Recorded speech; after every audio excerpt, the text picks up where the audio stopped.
Here we are, 1 week ahead of schedule. All new Friday Night Filth, the first episode, in fact, in like 8 months. So I only have a couple of cards I'm going to showcase here tonight. So in order to extend a little bit of length to this video, I'm going to kind of talk real quick about a few filthy favorites from previous episodes, guys who are having monster seasons this year. I got this Gerrit Cole, gold refractor number to 50. It's a pop 6. And it's a card that I am having a hard time getting a comp on, just because there aren't very many. There's one for sale now on eBay, but the ask is pretty high, and there's been no takers on it for like 3,000. And I actually watching that card and have gotten offers from the seller like for 2,400, and nobody's that's watched it is taking that either. So it's not worth that.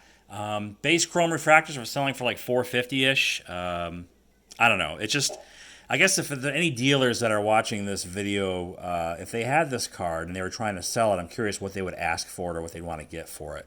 Gerrit Cole's having a huge year for the Yankees, obviously, and so possibly the best pitcher in MLB right now.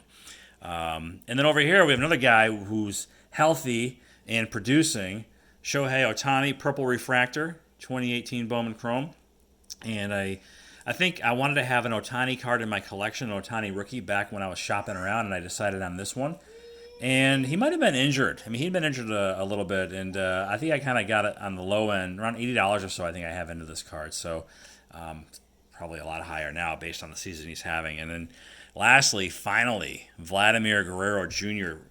living up to his potential. Now, is it the weight loss, or is it just the fact that he's now got a couple of years under his belt and he's finally maturing as a hitter and starting to really rake? I don't know, but certainly the weight loss couldn't hurt. Having a monster season with the Jays.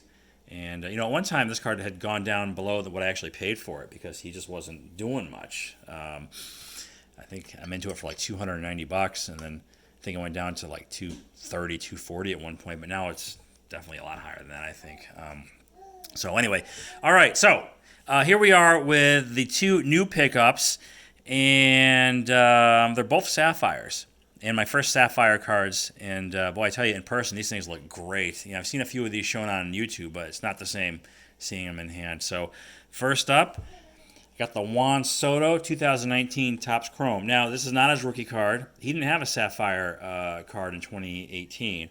So a couple of semi-significant things about this, though, which is what drew me to the card. One, it's his first Sapphire, which is kind of a thing. Your first Chrome, your first Prism, that sort of thing. Also, it's the Rookie Cup logo card, too. So I like it a lot. And I actually feel like I got in at the low end because I picked this up for about half of what they were selling for maybe just a month ago or so. So maybe there's a floor now established for this card, and if you're looking for it too, it might not be a bad time to jump in on it because, like I said, it's down a lot from where it was like a few weeks back.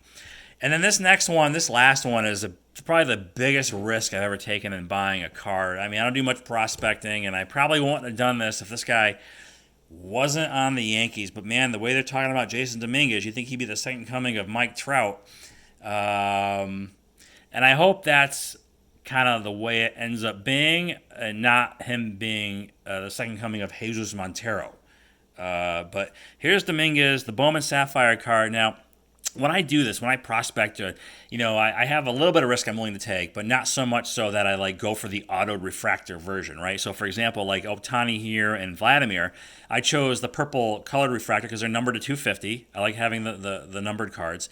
But even Dominguez's numbered parallels, like the purple, for example, is over $1,000. And I'm just not comfortable paying it. The guy hasn't even swung a bat. I did a little bit of research, and somebody on Reddit had calculated there's maybe 3,700 or so of these cards printed, okay?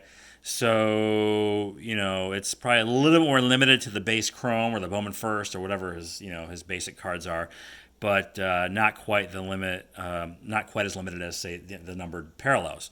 So, taking a dive in on this one, Jason Dominguez. Now, it's going to be a while before we see if this card, it's going to be a while before we see this guy, I think. But that's what I went and did, and that is it. So, Friday Night Filth returning for the time being, I mean, I can't tell you when the next one will be, if anything, or even Friday Night Vintage for that matter. Like I said, I was really disenchanted for early this year and first few months, just the prices, things being realized, and a lot of the cards I had been watching for a while and just watching their value just go up exponentially, and I was like, forget this, But here I am with a couple of pickups of modern, and again, a few of these favorites from previous episodes back here. If anybody can tell me what they would sell this card for, I'm all ears, because I just want to put something in the Excel spreadsheet. So that'll do it.